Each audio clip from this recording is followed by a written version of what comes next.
আপনার এই গাছে তা হয় নাই বা গাছ বড় হয়। যদি আপনি ঠিকমতো টাইমে বীজটা বপন করা হতো তাহলে কিন্তু এই গাছটা লাভই করে গেল মুসুর তো এটা গুনতে গুনতে পানি দিয়ে দেয়। তিলের ক্ষেত, তিল থেকে হয় তেল।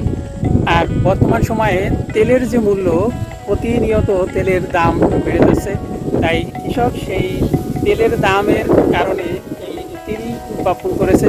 আসলে কৃষক ভাইয়ের রাখতে হবে মনে, তিল বপন করবেন সময় ধরে। এই তিল যদি সময় ধরে বপন না করা হয় তাহলে আপনার ফলন যেমন বাড়বে না, তেমনি আপনি এই এ থেকে তেমন লাভবান হতে পারবেন না। তাই একটা কথা আছে, কৃষক ভাইয়ের সময় ধরে তিল করলে বপন, সেই তিল বাড়বে যেমন ফলবে দ্বিগুণ।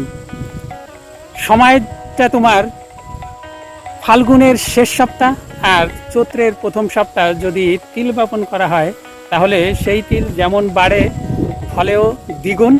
সেই তিল দা দিয়ে কাটতে হয় কৃষকের।